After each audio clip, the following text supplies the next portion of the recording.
GoreCast is brought to you by American Horrors, the greatest uncut horror channel in the world. 24 hours a day, 7 days a week, all horror.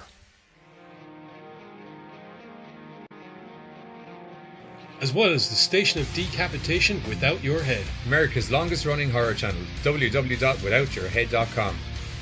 The following program is rated TV MAL. It contains strong language and is intended only for mature audiences. Viewer discretion advised.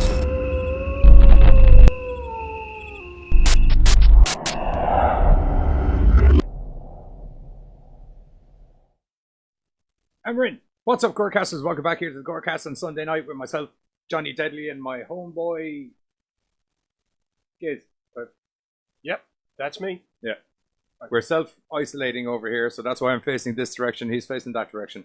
It's not just because we don't like each other. No. Actually, And because if I move my mic stand any more inches to any direction, it's going to be in a wall. or in a ball, more worryingly, to be honest. I can't tell who's in the chat feed anymore because Facebook is just after going all weird. Well, I'm not going to say weird because I think it's nice having the chat feed so fantastically over here. It'd just be nice to be able to see who's in. Apparently, it's also nice to be notified of all these changes that suddenly happened and leave you kind of going, what the hell am I doing now? No notifications for Johnny. No notifications for Giz. Just figure it out on the fly, lads. But it's okay. It's okay. This is kind of actually what we do. Yes, it's why we're unscripted most of the time because we don't do scripts. Because we can't remember. Yes. I can't. Anyway, if you want to, you have some news bits. The whole aim of the game today on the show is that, unfortunately, a horror legend and just fantastic all-round actor in general, Max von Sydow, died. Max von Sydow died. What was it, last week? Yeah, during the week. During the week. So we thought we'd take a little. We put it out to some people on Instagram and stuff and said, "You got any suggestions? What we should do?" Dreamscape being one.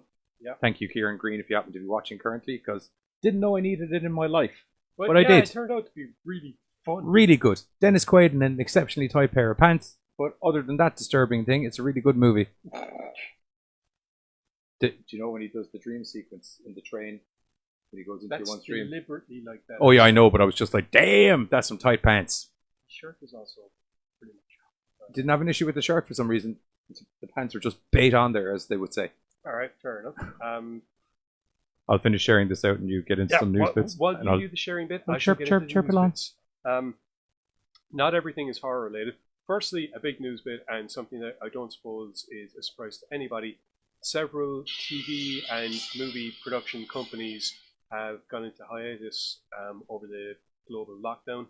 Disney Plus, much of their upcoming Marvel shows, Loki, Captain America and Winter Soldier, WandaVision, these things have all gone on pause, as well as the release of many films, including the upcoming New Mutants movie, which has now once again been put on the shelf, which kind of means that the old Fox Marvel X-Men series is actually going to last about 20 years, technically speaking. So that's kind of impressive. But stuff that is coming out. Triton City Entertainment has big plans for their Dawn of Paladin series, which is set to be a 4-film franchise with Chris Collins, who's known as a writer on The Wire, John Wick Chapter 3, and, more importantly for me, Star Wars The Clone Wars, is one of the co-writers. The story centers around a small group of peacekeepers paid to protect a remote 3-planet colony. A new wave of crime has hit the colony, unusually violent and organized. The leader is a mysterious warlord from a distant planet. His name is... His name is, huh? No, his name is Mogul. Alright. Well, that's weird. It is. I wonder is he going to have yellow skin and be able to, like, break most people because he too was born in a bred son born. Jesus, who knows? Anyway, criminal organization called the Shun, which translates as all-powerful. They brought with them advanced weapons tech, which create a challenge for the Paladins. Yeah, it looks to be an epic kind of like space sci-fi opera, in the vein of, I suppose... Chakra. Yeah, in the vein of, I suppose, Star Wars or a few other things. They're looking to get a franchise going, so hopefully it should be good. It's not clear on when production for this starts due to recent things going all pear-shaped, but hopefully it will not be too long. Did you see as part of the recent things being all pear-shaped, it's gone and delayed New Mutants again. That movie's never going to come out. I literally just said that. Oh, 5 did you? minutes Sorry, I ago. have headphones on and I don't have the audio. And I wasn't listening. Sorry. Yeah, we might do that. There we go. That's better. That was actually one of the things I started talking about. Oh, okay. Well, it's good to know I'm up in the news as well. Finally, people's messages are showing up in the chat feed. It wasn't there for a minute. That's why I was slightly distracted there as well. Hey, Katie. Hello. Derry McKenna said hello as well. She has all of the crunchy nut. I did a post earlier, and she commented with a photo of large box. Crunchy nut, cornflakes. Well, that makes much more sense than what was going through my head. I don't even want to know. Question. Were you a fan of a TV series out about a decade ago on Sci-Fi called Sanctuary that shared No. You suck. You suck. No, I remember Sanctuary. It had loads of monsters and stuff. Yeah, shared much of the cast, creative crew, and I suppose a small slice of the budget for Stargate. Centered around... Little slice of the budgetary pie. Yeah. Centered around Amanda Tapping's character, Dr. Helena Magnus, who spent her ridiculously long life, because it turns out that due to happenstance of science and other stuff, she's a little bit immortal, protecting a subspecies of humans called abnormals. Kind of pseudo-secret society of people with mutations, I suppose is the best way of putting it, but it's less mutations. It's actually these people, they've got cultures and it's entire tribes of abnormals. Okay, we're going to have to also say hello to Avante Douglas, Jamie Gross, Dara McKenna, because evidently Facebook sucks. Yeah, the new Facebook live stream chat, that's working really well. Sure, so just to let you know. And Pammy. Hello, everybody. Who's saying hello from quarantine in the room across the way. Anyway, getting back to the story that I was talking about. Yep. It seems that this great series that was around a decade ago is actually going to be getting resurrected on Sci-Fi. Yay! Skiddly-doo! Yeah, Amanda Tapping is already down. You've got agents, you've got monsters, you've got bandits. It's in a sanctuary. Well, it actually ended on a bit of a cliffhanger in season 4, whereby, if I remember correctly, most of the abnormals, the underground, the hollow earth in which they lived, became uninhabitable, forcing them all to the surface. So you were literally on the cusp of a planetary war when the fracking show ended. So it'd be nice. I'll say yes, please, to continuing on from that story. Edge was in a couple of episodes, actually. Now that I think about it. Sure, you can't go wrong with Edge. Yeah. So not sure when they began. I could not have sounded more Irish saying that if I possibly tried. Sure. Drinking poachine, you might have. No, it would have looked more Irish. It would have sounded like, I could go wrong with the Edge. I can breathe fire. Potato juice. It's got a... it's great fun. Magic. Great fun. Anyway, up next. That'll get rid of the fucking virus out of you fairly lively. It's been working for me so I burn it out. A strange mix of poachine and absinthe. That'll do it, yeah. Yeah, if it doesn't kill me, it'll kill it. Anyway. That'll do it. Cleopatra Entertainment has acquired all North American rights to Skinwalker, psychological horror film from Luxembourg, Belgium, bloody disgusting. From Luxembourg/Belgium. Directed by Christina Newman, Skinwalker mixes gothic imagery, supernatural terror, and psychological drama into a tribute to the great European horror movies of the 70s. Sounds lovely. In the film, Regina is a fragile young woman trying to build a new life, safer and happier than the one she had as a child. However, escaping her trauma is not so easy. When her grandmother is brutally murdered, Regina must return to the village she once left and revisit the gruesome horrors of the past to protect herself and her family. The film debuted previously at the 41st Cairo International Film Festival and at the 10th Luxem Film Festival, and was honoured at the Imago International Federation Cinematographer. Say that again for me. Imago International Federation of Cinematographers Award Best Young Emerging Cinematographer. One more time? No. Okay.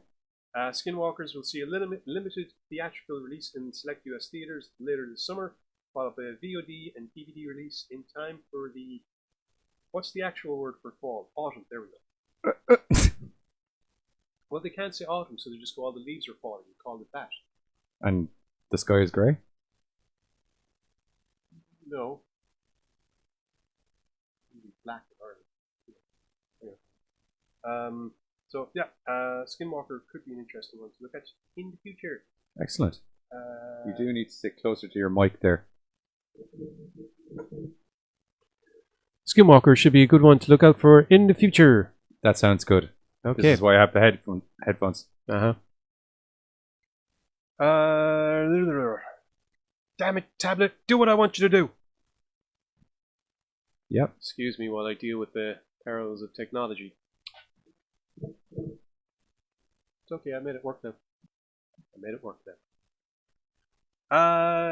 Let's see. Upcoming time travel headfuck movie Coco Da is set to hit New York. Coco Da. You heard me. Is set to hit New York theaters theoretically. I was just clarifying. On March 27th. The film will also be getting a UK and Irish release on the same day, theoretically. Let's see now. In Coco Da, Ellen and Tobias are a happily married couple who regularly vacation with their young daughter. Family is on a dreamy holiday where an innocuous case of food poisoning derails their plans and forever alters the course of their lives. Oh dear. 3 years later. Thank you. Love it. The once loving couple is on the road again to go camping, looking for one last chance to go back to the way things used to be. But what once was is lost. Wow. Yep. That's a serious sentence. It's just, Okay, I don't know I'm why. just going to turn off my audio and the characters instead find themselves having to relive the same nightmarish events, as that day and the horrors it brings repeat themselves infinitely. Together they must overcome their trauma, reconcile with their past, and fight for their lives, over and over and over and over and over again. And over. And over. And over. Apparently mixing, what was it, Groundhog Day and... I can't remember the other film. That I was. see the issue. You're looking down, but the mic is above your mouth. That's rare. That's because the tablet is down so that I can read comfortably. Okay. Should I put the mic down a bit? Yeah, just hold it Rolling Stone style. That's the one. Yep, there we go. Just going to balance it here between my legs. So yeah, that's due out on March the 27th. There's a trailer up on YouTube if people want to go check that out. It sounds like it's going to be one of those head trippy, fucked up kind of films. With a lot of a white cat. I don't know why. A white cat is apparently prominent. Well, that's good to know. Possibly creepy. This is weird.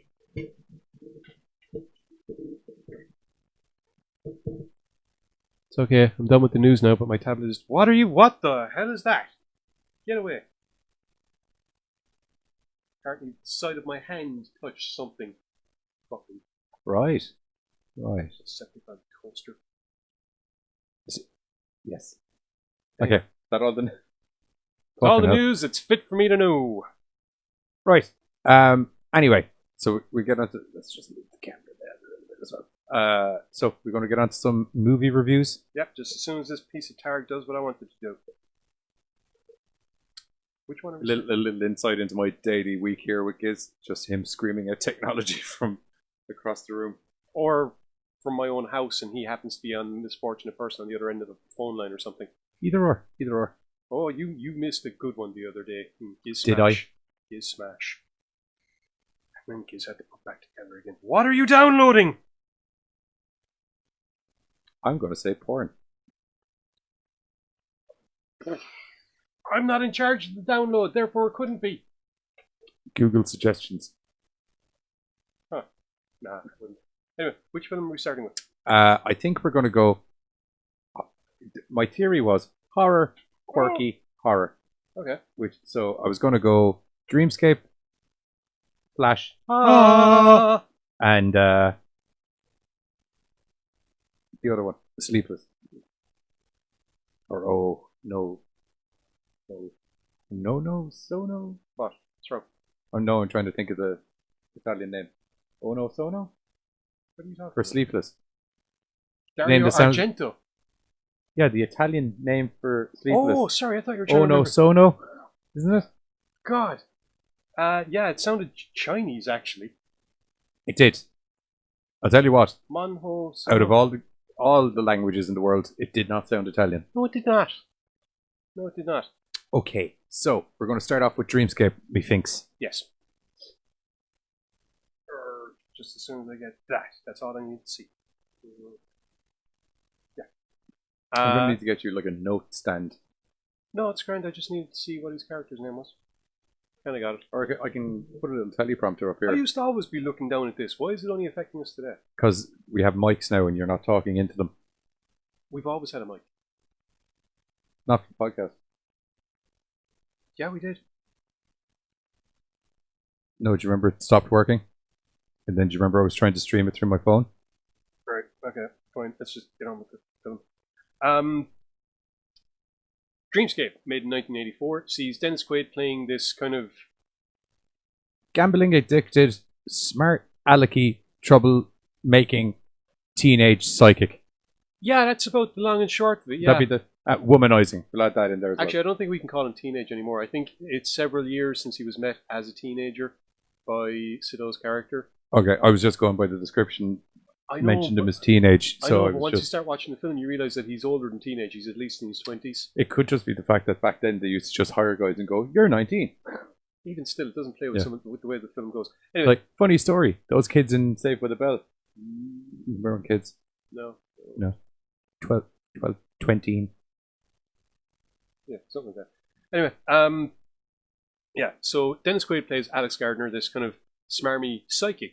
Now, once upon a time, Alex was noticed by Dr. Paul Novotny. Yeah, there we go. As played by Max von Sydow. I'm glad you handled that one and not me. Yeah, thank you. Unfortunately, though, Alex, it seems, got a little bit fed up with Paul's experiments and decided to basically... Got sick of the guff. Yeah, but basically decided to run out of them. Now, a few years later, Paul is approached by... Oh, what's the name of that bed? Blair. Yeah. Is approached by Bob Blair, who is all kinds of shady McShadyson. Yeah, if you're looking for the stereotypical CIA spook nasty bastard, It's who's him. the guy that you send in, like, you know, main guy from the X-Files, any of those kind of things, That's it's right. all probably him. Yeah, this guy is basically... Or a derivative of. Over the course of the film, you find out that this guy basically is the Black Ops wing of America. Yeah. Strong, more powerful than the president, and more connected than the president. Presidents come and go. This is one of those fuckers that stays. Yeah. That's an exact quote from the movie, actually. Which I was Well, like, I'm it's pretty sure amazing I how well you paraphrased. can give a full gravity of how big a guy is with one line like that. Yep. You know, good No. stuff. Now, Blair is funding Paul's research under the auspice of, well, the fact that Paul is genuinely trying to figure a way to go into people's dreams so that he can help them. I mean, so many people suffer from night terrors, other mental instabilities that can be theoretically eased by exploring the subconscious and perhaps manipulating things so that the dreamer can fight their way past whatever it is that's messing with their heads. All completely altruistic. Yes. Bob's Now, an asshole. Unfortunately, Bob is more like, can you kill people in their sleep? That's kind of not what the project's for. But you know the way I've been funding the project, that's actually Funny story. what the Funny project's story. for.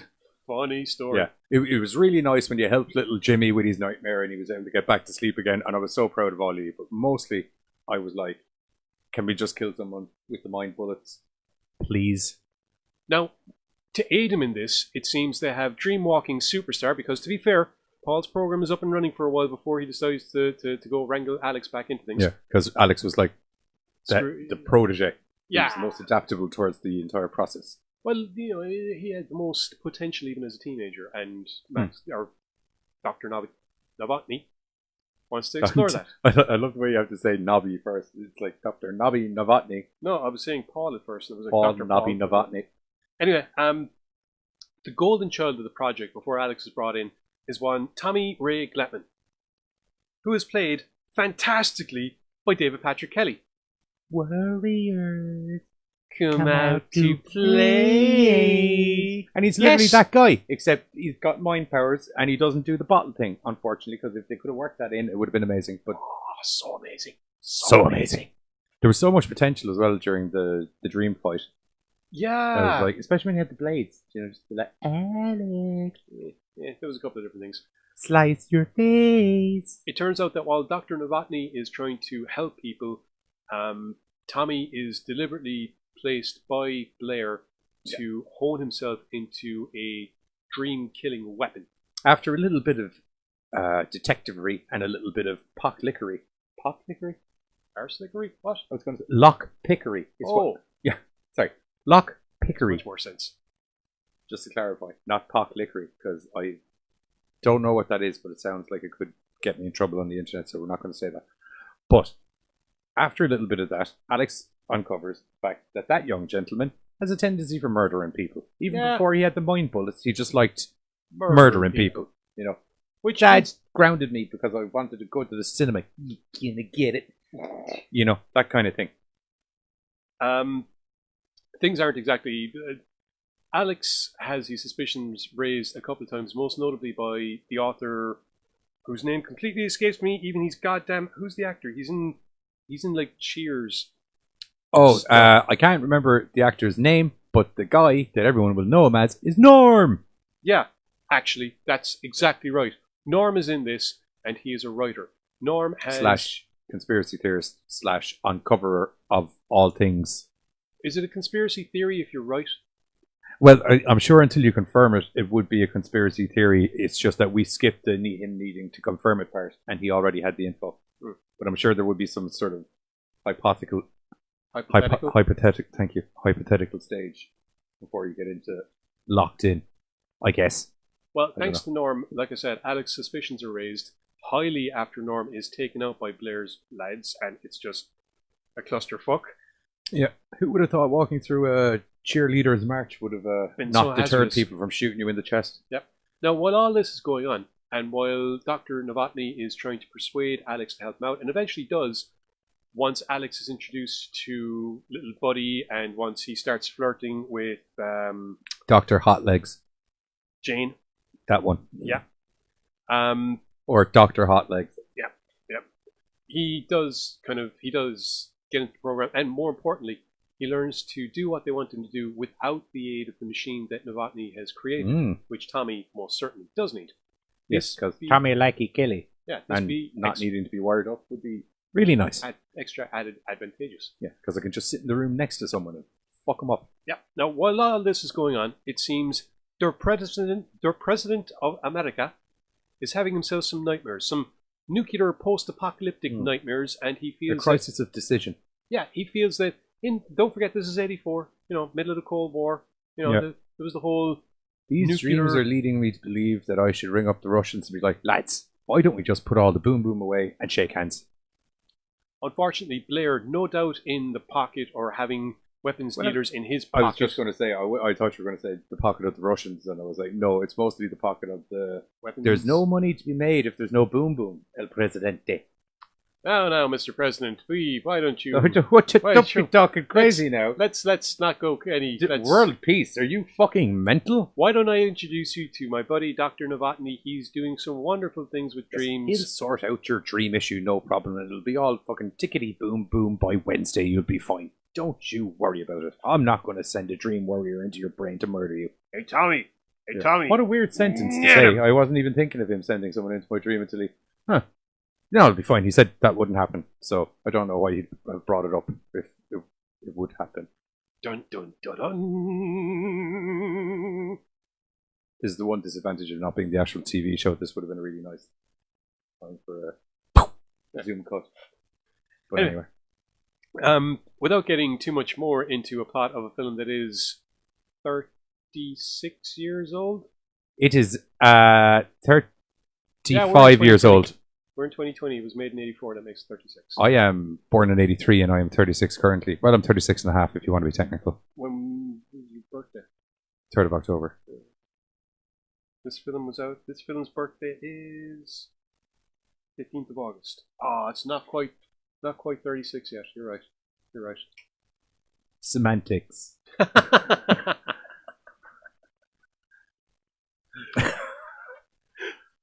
Dreamscape is a lot of fun and harkens to, I suppose, a good time in cinema. Yeah, somewhat cashing in on Friday the 13th in regards it would have had audiences primed for the terror that is walking into other people's dreams. I think you mean Nightmare on Elm Street. What the hell did I say? You said Friday the 13th. Oh, yes, I did mean that. Which Bar the Psychic won 5? For the psychic one, I don't remember a lot of Dream. We both know I made a mistake. Okay, Yeah. let's move on. Okay, I make mistakes. There's even I found even basis. during the kind of in Dream battle, there's even a little nod to Freddy Krueger from Dream Warriors.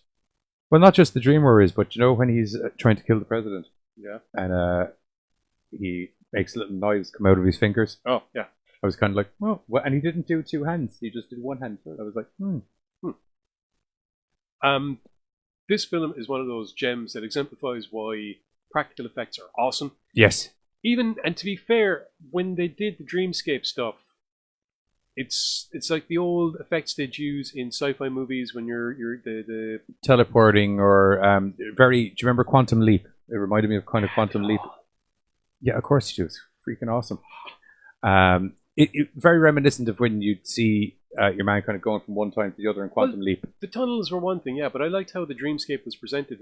There's when they're on the building and Well, it's very dependent on whose dream they're in, isn't it? yeah, it's very the green screen that like process or whatever that they were using. It's just I liked how it worked, and it gave a certain amount of surrealism while still having them be in a very lucid environment, especially like Dennis Quaid. Well, this is back where special effects weren't as good as they are now, and you had to lean into.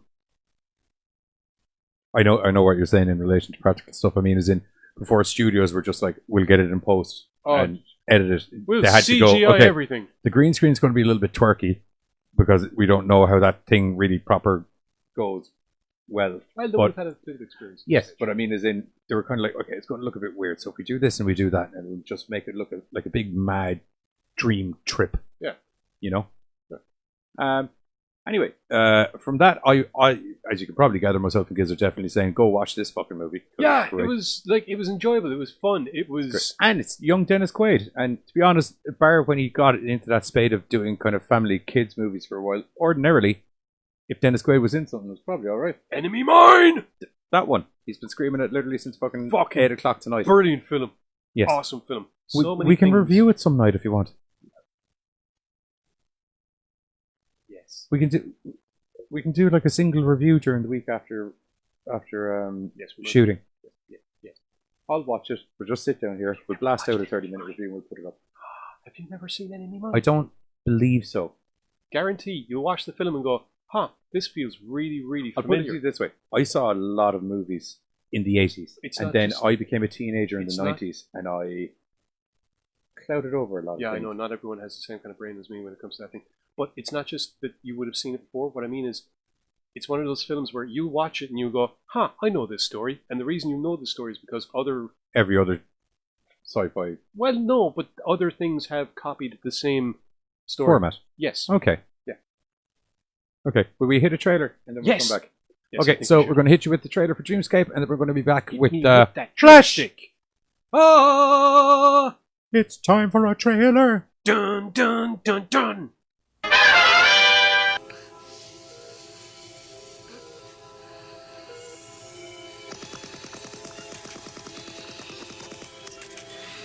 Alex, stand by. And project.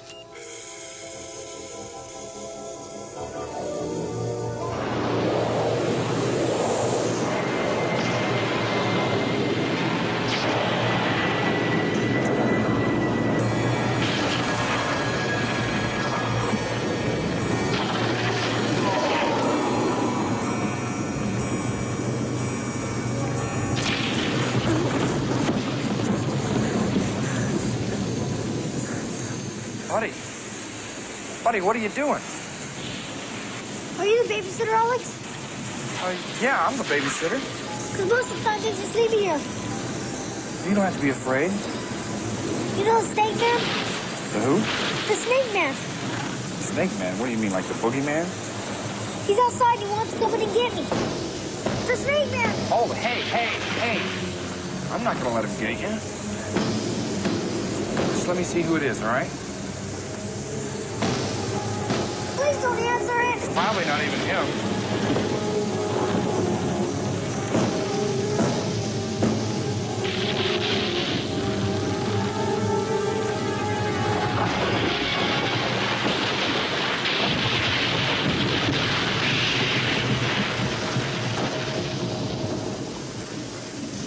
there's nobody there.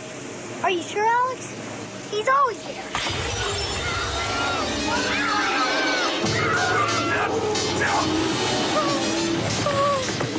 That's my dad, but he won't help us. Little bastard's right.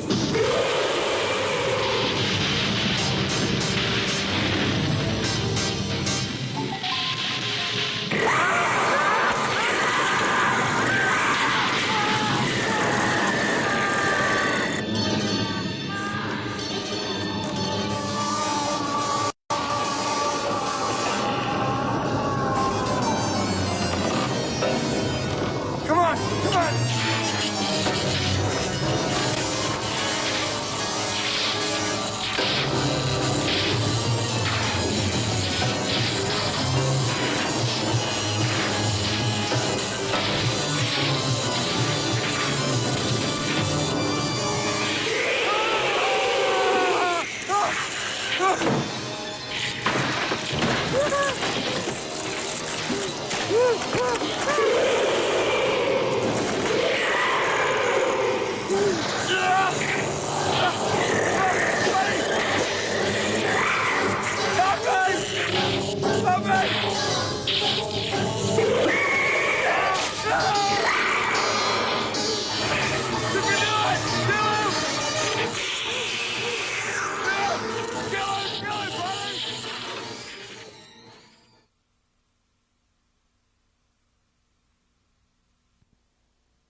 And we're back. There we go. So that's the trailer for. It's not really the trailer for Dreamscape. It was more of a scene. From a scene, the film. but I think considering I kind of picked it because I knew you and I really enjoyed the kind of the dream sequences and how they made everything look surreal with a bit of green screen, but mostly set and all of that. And I felt that was kind of an exemplary scene of that. Yeah. Bar the end one with the president, but I don't want to show you that because it's the end and it's actually quite good. Indeed, it is. Go watch the movie. Not that I condone not buying movies, but they're all literally all on YouTube. They were old enough at this stage that they're all Yeah. Well, I looked everywhere to try and find a legit buy of Sleepless and couldn't find it. I could only find the cut one.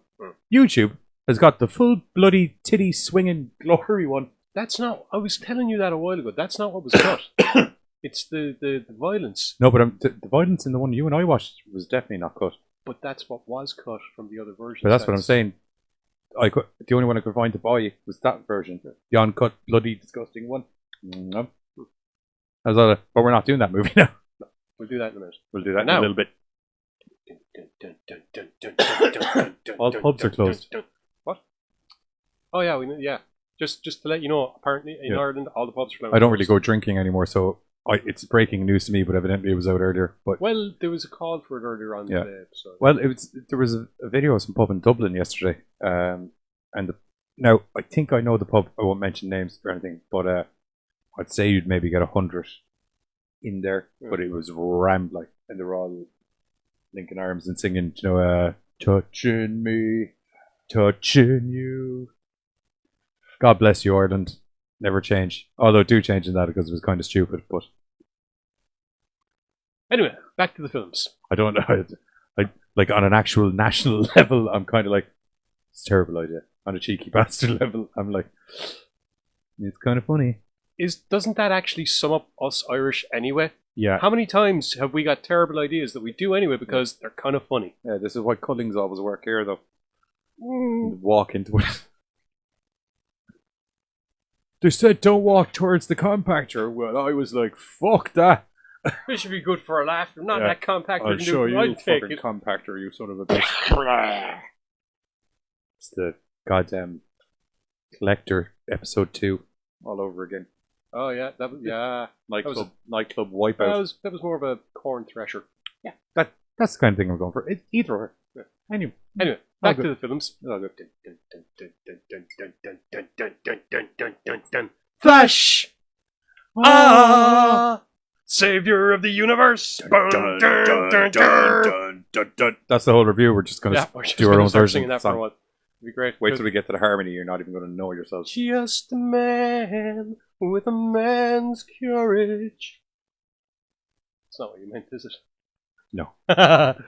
Okay, so for those of you unfamiliar with what we're talking about, that 1980s campy frackin' sci-fi masterpiece, Flash frickin' Gordon. Katie, you've seen these locks. We could do a haircast. It's a thing.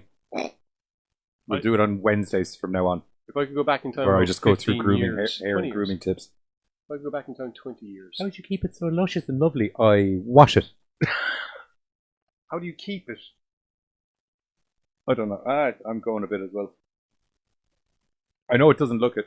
It used to be way thicker on the top. I also have a significant centre parting that was shaved into my head as part of that McGregor haircut. So, Anyway, back to the film at hand. I'm Flash. Dun dun dun. Damn right. For those of you fucking straight. For those of you unfamiliar, 1980s saw one of the greatest pieces of cinematic history manufactured. Before Marvel were getting superhero movies and comic book movies right, oh, these guys were. Yeah. Well, they didn't technically get it right, but god damn, it's amazing. Flash Gordon started life as a comic strip character, and then quickly in the 1920s had Buster Keaton shoot him to stardom on the silver screen as the eponymous character, or as I like to call him, the Boston Strangler, since that's pretty much what he did for much of that. He's got two moves. Polish hammer. And strangle. Yeah. It was kind of like Captain Kirk. Captain Kirk had two moves. Oh no, three moves. He had shoot you, judo chop, and Polish hammer. Sometimes he'd knee you. Yeah. Sometimes. Yeah, sometimes. Anyway. I was going to say, does that count? And then I was like, V-Trigger. I can't say anything. Decimating power of the knee. In the original material, Flash Gordon is a hero of Earth. Leaving Locks Wednesdays. Fucking in. In the original material, Flash Gordon is a hero of Earth who rockets off with the aid of Dr. Zarkov and accompanied by Dale Arden to try and stop Ming the Merciless from destroying Earth. Yes, Ming, the man with the massive eyebrows and fantastic facial hair that I tried to mimic earlier, but it turns out I need another several inches. Okay.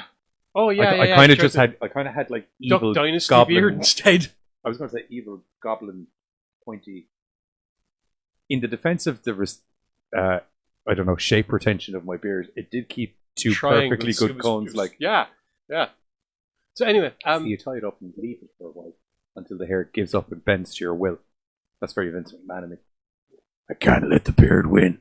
How many times have you heard me scream "Bow to the will of the Giz" as I'm playing Street Fighter? Yes. But Anyway. Vince McMahon literally does have an actual issue with he has a problem with his facial hair. He won't let it win. That's an actual genuine quote. Someone was just like, his hair evidently grows vigorously strong and thick every day. And someone said it to him going, why wouldn't you just grow out a beard if it grows that thick? I can't let the beard win. Okay. Speaking of ridiculousness, Yeah. getting back to the film at hand. But that's why I felt it appropriate to mention it. It's as cheesy as anything else is coming up. As I was saying a few minutes ago, Flash Gordon is a hero from Earth who rockets off to save Earth from Ming the Merciless. Yeah. This is something that is stuck with the character. Well, even technically to save some other nations that didn't know they needed to be saved until he arrived from Ming the Merciless. no, in the original material, it was once he got there, he went, "This place needs to be saved," and completely started uprooting. And He essentially showed up in the president's lobby and went, "This guy's an asshole," and everyone was like, "You're kind of right. He's a bit of an asshole." yeah. Fucking eyebrows. Now, like I said, this heroic aspect of Flash Gordon would be retained for much of his career, including Defenders of the Earth, where he is awesome, teams up with Phantom, fucking Lothor, Mandrake the Magician, and their new young heroes. And I'm going to stop because I'd end up singing the song. Didn't Flash. he do some animated movie with She-Ra as well? No. No. Okay, it looked like She-Ra. Why are you looking? Don't look at me like that. Oh, you're about to tell me loads of things now, aren't you? No, I have no earthly idea what you're talking about. Flash Gordon something adventures of something. I'll find it afterwards. The only thing you could possibly be thinking of that I can figure is there was a movie done by Funimation in the late 60s whereby Flash is a veteran of World War II. At the ending of World War II, they end up realizing that the Nazis are actually being backed by Ming the Merciless. That Teams up with bastard. Zarkov and Dale. They go to try and stop him. That's slightly altered when they started a regular series from Funimation, just slightly changed it. It's not a World War II veteran, but it is still deliberate that they go off to save the Earth. Right. Now, my point is, that's not how it happens in the fucking 1980s movie at all. No, how I described it is how it happens in the 1980s movie. But no, because Flash didn't deliberately want to do anything. Flash Gordon in the 1980s movie is a goddamn American football player. Dale Arden is a former cheerleader slash, I don't know what she's doing, but it's clearly something got to do with She's football. still cheering. By the end of it, yeah. Oh, and the start of it. Kind of, yeah. No, I think she's... No, literally. She literally cheered for Flash during the American football fight. Well, yeah, okay. Which is the thing, by the way. I was thinking of the actual start of the film as opposed to... Because American football is a martial art in Flash Gordon world. I love it. It was the only thing his brain could go to. He was getting his only... head kicked in was, by yeah. 6 guards, and she threw him an American football-shaped ornament, and suddenly he was just like, wait a minute, I'm bigger than these guys. Tackly, tackle. Before we get all there, can we get to how they fucking got there? Because it's like Roman Reigns. Yeah, anyway, it's a great big fucking diversion from the original material, which is my point. They get on a plane. Oh, it's a swerve. They get on a plane. They notice the sky is turning red because it turns out Ming is having his fun. Ha ha ha ha. They end up crashing. They crash land near Dr. Hans Zarkov, who has been predicting that some bad shit is going to happen for ages, so much so that NASA fired him. Yeah, in his defense, he's been warning people for years. When he says that something is happening, himself and his assistant need to go stop it. His assistant goes, okay, screw you, hippie, I'm out of here, runs. When Flash and Dale appears, he coerces them into helping because he pretty much tricks them into his rocket ship and then takes off with them in it. So, like I said... There's a bit of a scuffle and people hit off some start switches, which I have to say, for a man from NASA, it's a terribly not complicated spaceship to fly. Green for go, red for stop, and there's this thing, whatever that did. Yeah, he works in NASA. Why bother making it complicated? Yeah. All the complicated is on the inside. This is probably why he got sacked from NASA. No, I'm pretty sure he got sacked from NASA because he kept... I know why he got sacked from NASA, space. but I'm sure that didn't help. But like I said... Where's the control switch? You don't need one. Green button, go. Red button, stop. This is an air brake. Yeah. That's it. Yeah. Just so you don't get too confused, the roundy circle thing in the door is how you fucking open it. Get out. Okay, that's fair enough. But he was a genius and he simplified it for idiots. He's such a genius, he managed to evade brainwashing from a thing that's been my brainwashing God. nations. Oh my God, Hans Zarkov, you fucking legend. Who would have known a love of the Beatles could save you from such torment? And Shakespeare. And Shakespeare. And a bunch of other stuff. Same thing if you're a big Beatles fan. Yeah. Once Flash and his merry crew crash land on Mongo, they quickly learn that Ming is a totalitarian dictator. Yeah, the submarine. Yeah, the submarine.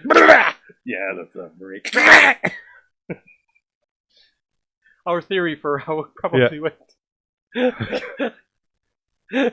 Because they just laser beam him in the face.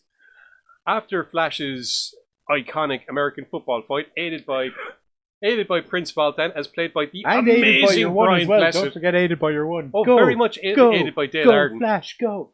Go, Flash. Go, Flash. Go. Ming decides there's nothing for it. This motherfucker's got to be executed. Oh, and I'm having that Earthling chick. She's fine. She's kind of cute, and Blondie looks like he could cause me a load of guff. Kill him. Do stuff with her. Yes. Don't confuse those heads. He didn't. He did Which not. is a good thing. It was a very good thing. Although Masky Face was just mad to kill everyone. Clytus is a sadistic bastard. He Clytus loves is it. the head of Ming's secret police. Royal Guard. Not so secret police. Yeah, Interrogation not so patrol. secret.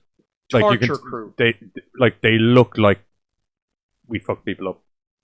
And they do. And they do. I'm not sure if Clytus was in the original material, but he is a fantastic addition if he It's wasn't. very reminiscent of kind of like, the evil Persian ninjas from the 300. The Immortals? Yes. Yeah. Those ones. Test their name. Put their names to Yes, they look like a bunch of them. Not as effective though. No. No. Wait, what? are you on about the guys in red? No. Yes. Which one are you on about? I'm on about all of them. None of his guards are efficient by any means. No, none of them are efficient. None of them are efficient None of them whatsoever. look like the Immortals either. Like low budget Immortals. The only ones wearing all black were Clytus, his missus, and the lads at the fucking No. control It doesn't booths. have to be all black. I'm talking about like just the look of the costumes. Oh, there was skull-helmed guards that looked all golden. Yeah. they're No, pretty cool. none of them could fight though. No, Not none of them remotely. could fight. Like Can't actually, aim for shit. a man who managed to take over in a good chunk of the galaxy, you'd wonder How? Because one dude with an American football really threw a spanner in the entire army's works. Here's the thing. When you have overwhelming technological superiority and you can bombard people from orbit, having shitty ground troops doesn't matter quite as much when you've already decimated 90% of the population. That's quite I know true. Decimation means That's very true. 10%, but you get my point. I won't argue with that.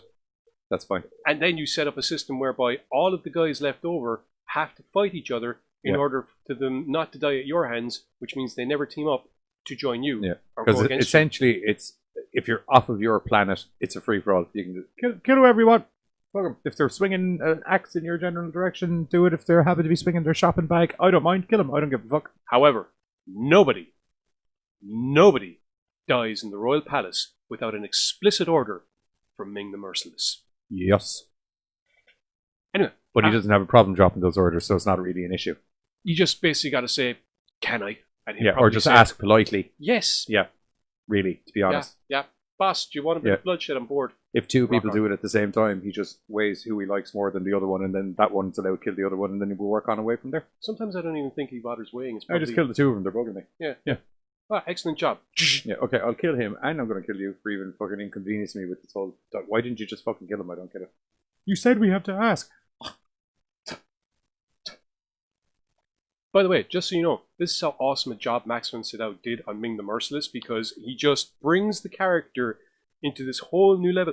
He's in a film that is enhanced, and I'm never usually saying this, by the campiness of it, because let's face it, half of what makes this film... the cheese makes this... It's like a fucking it's not- sticky-centered it's not just- sandwich. it's not just cheese. There is an awful lot of, like... Substance almost- and great acting in there. I was there's gonna Max say- Sydow and Hawkman. I was going to say there's an awful lot of almost Adam West-like campiness, over-the-top stuff. Oh, 100%. Yes. Let me refer back to the American football fight. I'd call that cheese. Yeah. Are you not calling it a campy? She literally fucking cheerled him up the fucking road. Right, fair enough. Anyway, As the army came at him for some reason in military ranking. I don't know why they did that. He just screams, 22! 22! Hut! well, they're bred for... The only thing it things, was not missing was a think- couple of Zap Boff Kapow Kadorfs. Yeah, but it did have a really cool Queen soundtrack. Dun, dun, dun, Everything had a really cool Queen soundtrack. That's one of the reasons this movie's goddamn amazing. And it also gives credit to how good Queen's music are, because no matter what you put their music to, it's good. Highlander. Though Highlander is good. Kurgan. Highlander's Kurgan's quite good theme on song. kind of like it doesn't have the cheese factor of this. Yeah, true, it's more... Yeah. Although I mean, like if you look at Flash Gordon, he's semi-cheesy as a guy in general, in a Boy Scoutish kind Once of way. again, it's this version of Flash Gordon. Normally, although, yeah, I suppose the Boy Scoutish characteristics, you're right. Traditionally, Flash Gordon would be probably a little bit more Captain America. Yeah, very. These are the rules, and you should follow. To a degree, you know. Whereas this version of Flash is very much, I don't know where I am. I'm half convinced this is actually a hallucination, but fuck it, we're going along for the ride. Yeah, There's actually... he's about to get executed, and he's still taking the place in. Like this is really fucking realistic looking. Like such a real dream. Oh my god. yeah, I think I'm going to die. there's a very good chance I'm gonna die. Yeah. Overall, Flash Gordon is one of the gems of cinema and should always be remembered as being absolutely fucking legendary. Mainly because, once again, Max Sydow's portrayal of Ming is just... He's brilliant. He's just so good. He's just this cool, calm, collected, sadistic bastard. And he's funny, too. Flash is on his way to disrupt Ming's wedding. And... God, did you get it? And Clydus' second-in-command, Carla, takes it upon herself to fire all the guns to try and shoot Flash out of the fucking sky. Naturally, this is going to make people kind of go, huh. So, Ming, No shit. Ming is walking up the steps. And Like he on a actually, ship literally made of fucking guns. It's a lot of guns they're shooting. Well, it's a city shooting the guns up at the ship. That's what I'm talking about. But Ming is walking up to this thing. And Carla comes on the announcement and kind of goes, attention, just to let you know, we're firing all the guns. And Ming kind of stops for a second, kind of going, yes, why are you firing all the guns? In salute of our Lord and Master, Ming the Merciless' wedding. Oh, that makes perfect sense. I'm not even going to care. I'm just going to rock on. I'm getting married to the hot earthling. Skibbly dop care. dip duck badoo. She could be shooting people out of the sky. I don't care. She is shooting someone out of the sky. I don't care. Oh shit, it's Flash Gordon. She's shooting Flash Gordon out of the sky? No. No. No, then I definitely care. She's using our guns to shoot our people out of the sky. What? Ah, da. No, she wasn't. There was only Flash's ship in the sky. Flash. Ah. This is just an all-star cast of a film. Yeah. Sam J. Jones is a legend as Flash Gordon. for Brian Blessed is brilliant as For all of Volcan. the weird faults it has, they all came together to make something fantastically magical. I still, to this day, have to... I do think if Brian Blessed had just dyed his beard red, he would have been spot on exactly the way the Funimation version of Voltan was drawn. It's just... apart from that, though, even still, he's spot on. He's perfect. He's awesome. Good. Good. Go watch Flash Gordon. Go watch Flash Gordon. We're going to give you a taste of Flash Gordon now, and then go watch it. Not right away. Go watch the end of this podcast. This is the first time I've watched Flash Gordon. And then go to American Horrors in an hour or two after you watch Flash Gordon and watch our show as well. Yes. But we have things... Oh, yeah, we can play the trailer after. Okay, we're going to do Flash Gordon, and then we're going to do our trailer for this week's GoreCast, and then we're going to do the bits. Flash.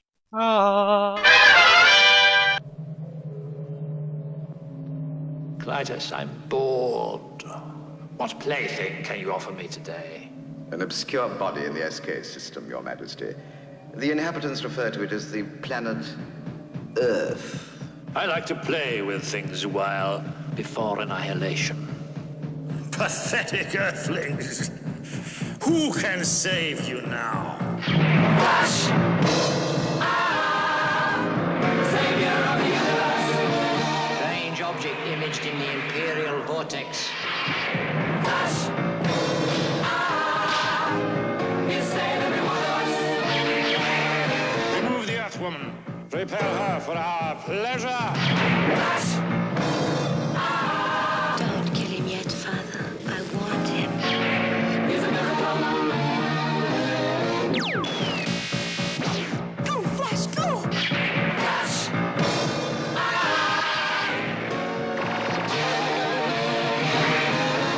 Flash!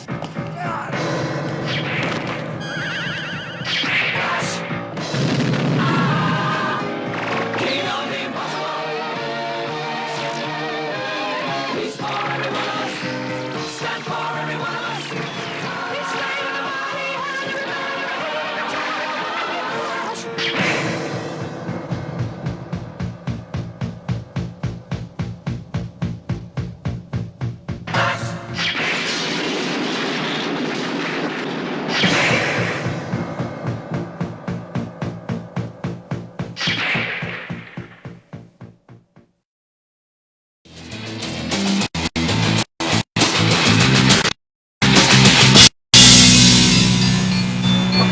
Where's the studio and goddamn light switch? What the fuck is a cat doing in here? Oh, God.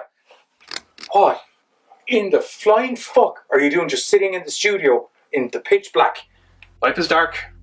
I'm dark. Let's just sit in the dark. Just stay that way. What brought all this on? I've been reading stories. You've been reading 50 Shades of Grey again? No! You know what I'm saying?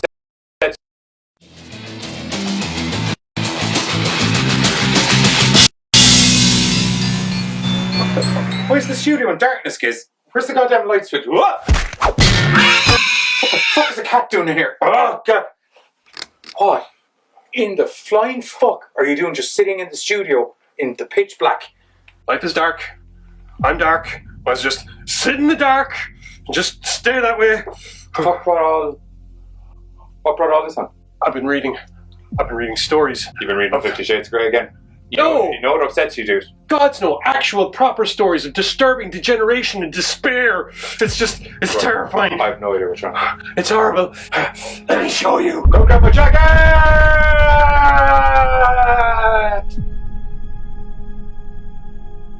What? Flying fuck? Let me show you some of the things. Things like Kyle Rayner's girlfriend in a fridge. Okay.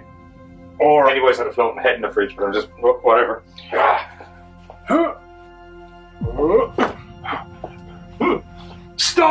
and his endoscopic claw. You mean an endoscopic claw? Yes, that word. They're never fun. No, they're not. Run.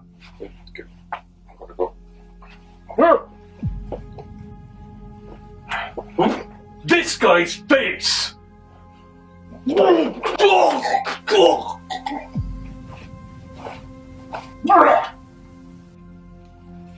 Whoa, that's a whole lot of red. Flat frackin' flash! Yeah. Right. It's pretty fat and disturbing, alright. Look, guys, I won't lie to you, mate. I would have thought with the amount of horror movies we consume on a yearly basis, you'd be kind of, I don't know, desensitized to all of this kind of shit by now. You just don't understand! Don't touch me. No one is eviler than Skeletor! No one is eviler than Skeletor! No one is eviler than Skeletor! What the fuck does Skeletor have to do with this? Oh, Jesus. Anyway, join us on the Gaze this Sunday, 8:30 p.m. CST, and whatever that equates to as GMT is only on American Horrors. We're going to be discussing some of the comic book villains that should really be in horror movies. Ah! Flashballs!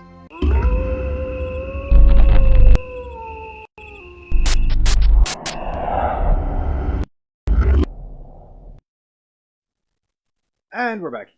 So make sure to hop over to American Horrors, 8:30 p.m. CST, and whatever that equates to as GMTs, which I'm not going to do that because it's about an hour and a half from now, give or take.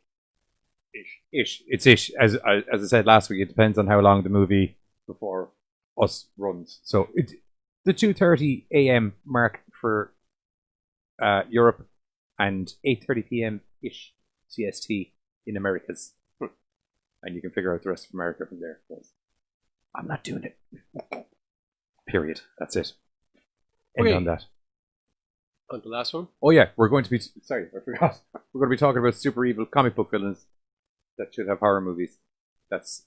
Or situations that warrant horror movie, like status and things like that. There's some dark shit in there. I'm going to put that out to you right now. Darkness. And kind of funny stuff too. And some very... Well, you and I... As dark as we are inside, externalize it through a comedic manner. Yes. Yeah. The plane, boss, the plane. Oh, the plane, boss, the plane. Yeah. Inside joke, sorry. Yeah, we use our inside voice. Anyway. Swamp! On to the final film on our list tonight.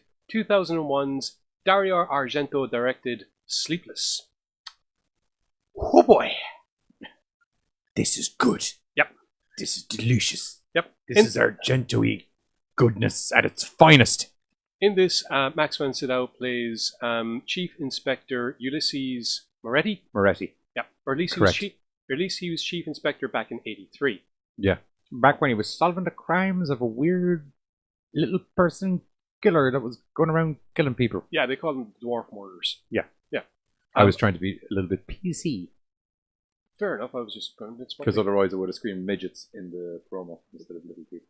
Oh, okay. But that was literally my description in the promo for the movie, was it's got Max Sydow, it's got a possible serial killer, and that possible serial killer's a little person. I'm fucking in. Review done. That's it. Anyway, thanks for joining us this week. No, I'm only joking. Anyway, like I said, a string of murders happened in 1983, including the vicious murder of the mother of one Giacomo, who actually, as you find out over the course of the film, witnessed the murder. 17 years later, Moretti is retired, and unfortunately, one very unlucky lady of the night happens to run into somebody that freaks her out a bit, and when she does a runner, she accidentally grabs a folder belonging to him, thinking it's something belonging to her. Once on the train, realizes that it is filled with details and stuff about the murders that took place 17 years previously. She doesn't get off that train, unfortunately, because it seems that... he's quite good at getting on. That always baffled me. How he got on the train? Yeah. I assume he must have just been tailing her from the get-go. Maybe. Then how did he call her? Well, yeah, mobile phone. Well, he had a mobile phone. Anyway. Yeah. Point is, she doesn't get off the train, but her friend ends up finding the folder full of information. Say hello to Puzzles. Hey, Buzz. She also shortly dies, and the law is drawn to the fact that the dwarf killings were mentioned by the first woman. Yes. Because she said she was being pursued by a crazy midget. Well, essentially. she actually said the dwarf killers, it was the guy that committed the murder. She has evidence of it. This spurns the local law enforcement to look into the case and to visit a now very much retired Moretti. With memory issues. Yeah, who suffers from memory issues. Although he manages to resolve that with a fuck ton of coffee, evidently. Well, by his own admission, he says that the memory kind of comes and goes depending on his humour. Which is a really cool dynamic in this, because you have this investigator that's technically gone through the whole case, but it's like he's kind of re-investigating from the scratch and kind of uncovering little bits in his own brain of info, which is lovely. And then you have Van Sydow playing that bit as well, which makes it even better. Young Giacomo is contacted when the murders take place because... Great name. Giacomo. Yeah. Not the first time I've heard it, although the first time... It's a website. I was going to say it's the first time I've heard it as an Italian name. The last time I heard it, it was a Japanese name. But then again, that was only one very specific series. Right. 3 by 3 Eyes. It's awesome. Why do I know this? Because it was on Channel 4. It was one of those. It's awesome. Triclops, the chick with the third eye. And she had a split personality. One's all nice and kind and goody two-shoes, and then the third eye comes out and it's... Well, not Hulk Lady, but sadistic, evil, magic, sorceress bitch. I meant in a more kind of anger smashy, destroy it all. Yeah, kind of. Anyway, Giacomo is contacted about the murders.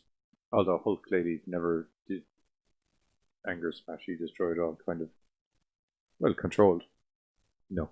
I haven't done a lot of She-Hulk. I know. In more recent events, She-Hulk is less controlled and tapping Thor. With the approval of Thor's mother, after Thor's mother saw She-Hulk fight. One right hook later, she's in.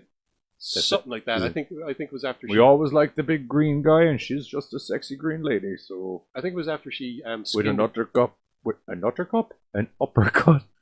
Oh my god! I think it was after she ripped the jaws of the dragon apart. So yeah, you can't but be nice.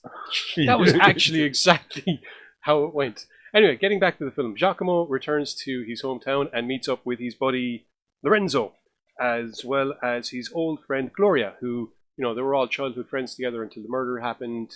Then Giacomo moved away. Lorenzo, his overbearing father had him move away. Gloria drifted away. All these different things. They are reunited, and as a result, Giacomo is forced to kind of relive a lot of the stuff that happened, exploring those events, reliving the crime itself that he witnessed. Once contacted by the police, he kind of starts looking into things. He ends up teaming up with Moretti, and the duo starts, like you said earlier, looking into the case with Moretti remembering the clues that he'd gone through before, and his memory coming and going at times, remembering different things, remembering a nursery rhyme, remembering similarities. The killings start up properly. Trying to piece a whole case together from what are very piecey bits of evidence in his head, to say the least, essentially. Yeah.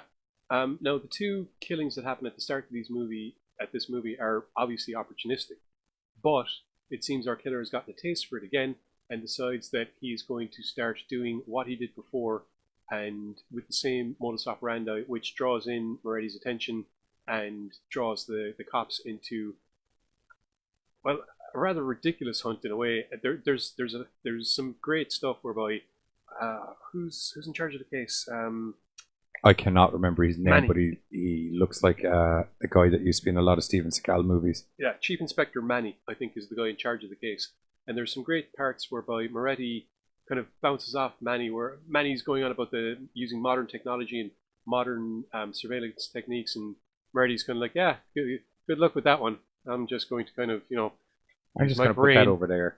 I'm going to use my brain and use clues. And he has a conversation with an old boy when he's I got the validity of his case, because he was kind of like, whoop-de-doo, you have all this tech. He's not going to be using any of that. Yeah. He's going to be the same apparatus Miranda as the old days. There's a conversation had between Moretti and an old colleague who's still working with the law. Moretti manages to get him to kind of make him a copy of some of the files. And they're talking, it's kind of like, modern techniques, and they don't put a tail on someone, it's now surveillance, and they've all gone soft, I believe, was something like that. A line he did. No, they're all statesmen or something like businessmen. that. Yeah, but that was it. that was it. They're talking more like a corporation than police, something like that, along those lines. This film is fantastic for all the different red herrings and false leads, and just when you're watching it, trying to figure it out for yourself. And there's certain clues and stuff, and you might be able to catch it quick enough, or maybe you won't. But even at the end of the film, there is they're twists. good clues. It's not like let's ruin the fucking shock No. at the movie. It's if you're paying attention, plant a little seed, so you kind of put a pin in one or two people. yeah, and maybe remember one or two little details and then correlate them with something that somebody says and kind of go, oh, it has to be that dirty little. Yeah, you got there quicker than I did. Yeah, I knew it was one of those things that I can't talk about. Yeah. I just couldn't. Even the ending of I knew it was one of those things I couldn't talk about, and I knew it was definitely not one of those things that I couldn't talk about. Here's the thing, right? It was the other thing that I talked about Hold that on. really threw me on the side. Even with me doing my level best to try and solve this myself, and being rather proud of the fact that in the end I was right, there was a good 15 or 20 minutes at the end of that movie where I was like, balls, I got it wrong! Yeah. And plausibly wrong. And then things start going woof, woof, woof, and it's like, what the, where, whoa, what? All these different twists and turns. Dario Argento has given this... Everything he does is just such a masterclass in how to put a movie together. It's meticulous in the puzzle that you have to try and solve. And once again, watching Moretti try and you got this 80s electro guitar riff backing soundtrack just drilling through everything. I'm not going to lie, there were times where we reviewed other Dario Argento movies before, and the music is always a thing for him. It's always one of those things where that he's used fantastically to build suspense and to set the scene. Yes. Now, I understand his choice of music for a 2001 movie, that's cool. There were one or two parts where I felt that it's a bit too hardcore, over the top. Just some of the scenes, I feel that lower key music would have worked better in so far as building tension or suspense. Yeah, I do agree with you. There was one or two scenes where I was kind of like, okay, as much as I like the electro guitar riff, kind of doesn't suit this. Yeah, the other times though it was spot on. So it's kind of one of those things. Yeah.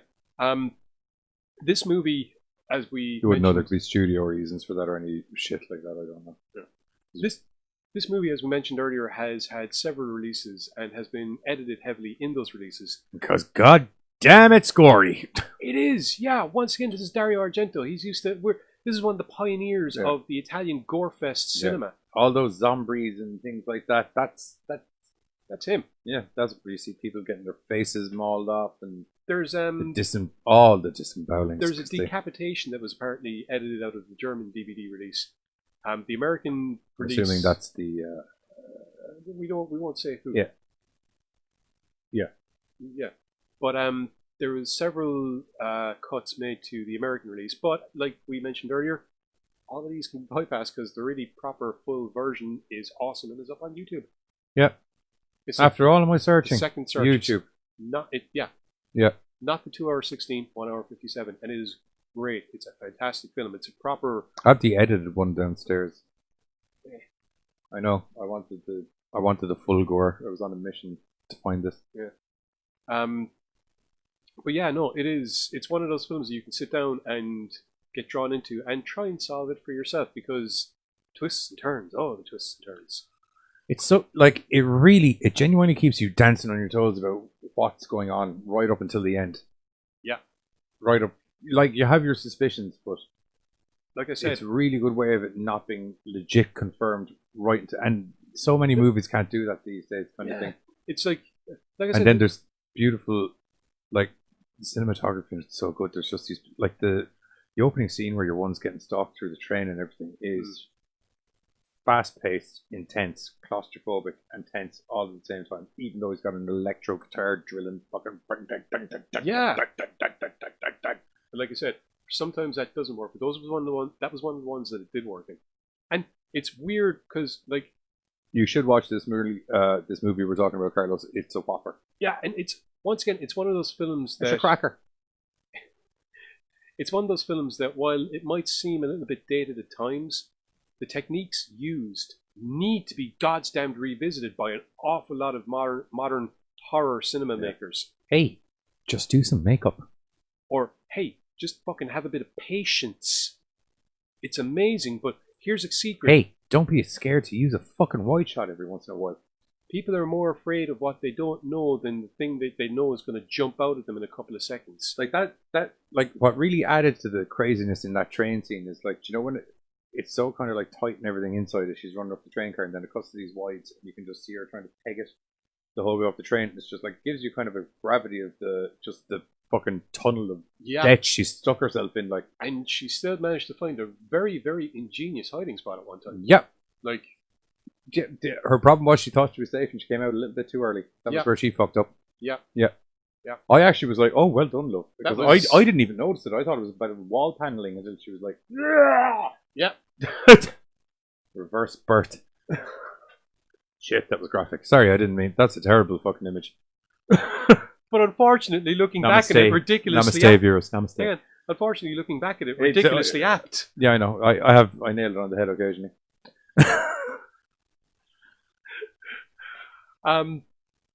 Yeah, I think that pretty much, we can't really say much more about the film without giving away all the really cool parts. Well, go back and watch any Argento movie you and I have reviewed, and same kind of review, just like so good.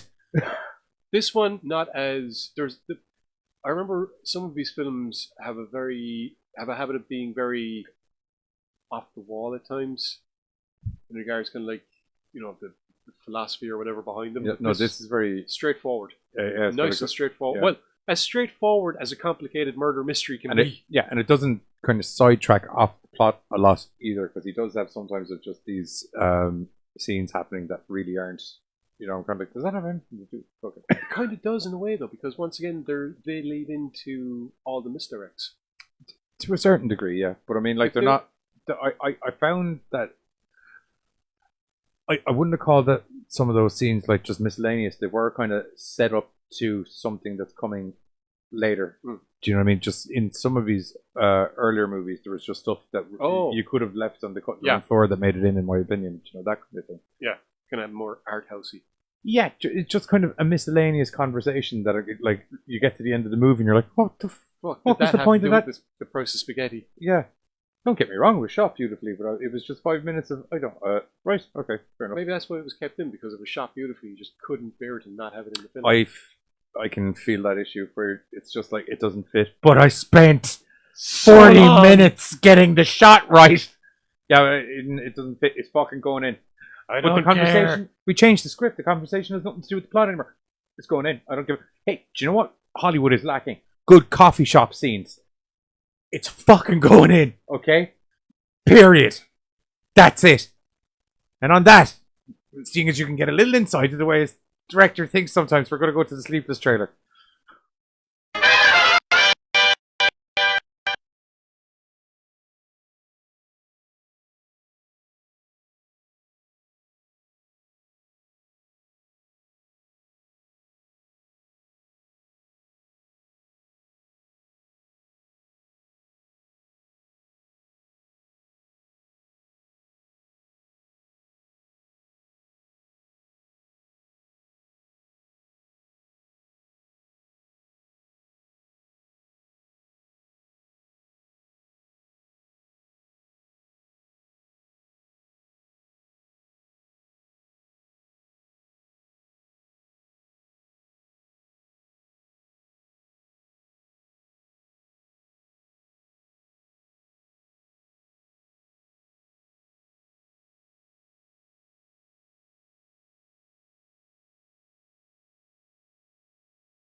And I'm back. I really fucking fucked my arm up there doing fuck you.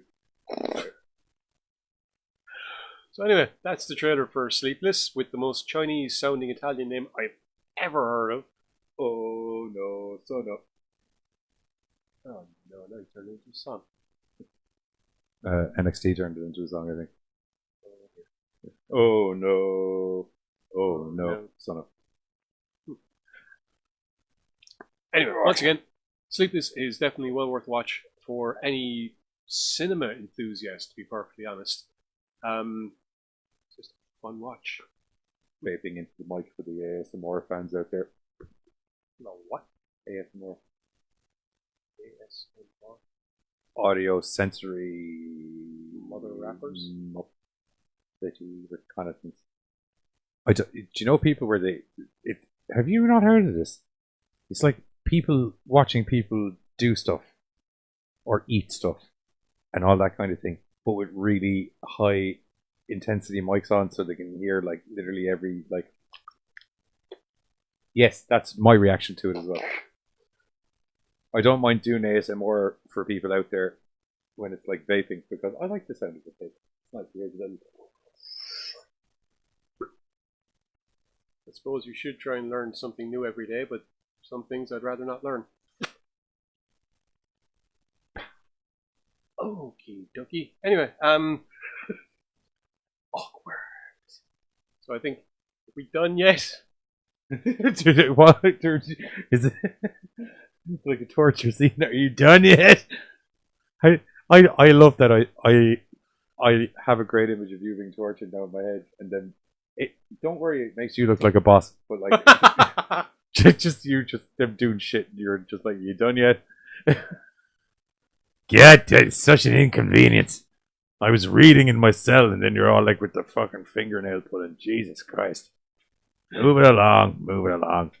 I think that about wraps things up for this week, don't you? Yeah. I always like to try and end the show with a disturbing mental image for the fan base out there, as you know. I do like the fact that the disturbing mental image is apparently my immunity or lack of concern for torture. I don't know, is it even immunity? Lack of concern. Yeah. I'd nearly say sheer stubbornness. Just like, I'm not, hey, fuck him. Yeah, actually, that sounds about right. That's me as well. Like, I'm just like, well, if you fucking, you're going to have to keep on stabbing, buddy, because I'm not a screaming. So. Yeah. Anyway. That was a weird ending. That's, yep. Yeah. Anyway. That seems to be my thing now, is just make it really weird and then leave people hanging. Awkwardly leave the room. Yeah. Just do the Homer Simpson thing through the hedge. Just like, I've made it acceptably weird now.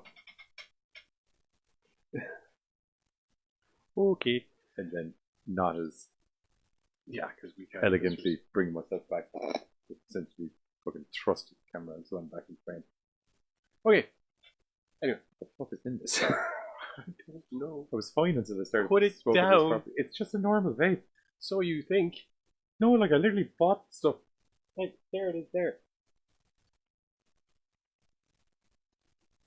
It'd be like a nicotine rush. Maybe. I don't know. Anyway, that's the end of the show. As I said, make sure to go over to American Horrors, 8:30 p.m. See the stream, whatever that equates to with GMTs.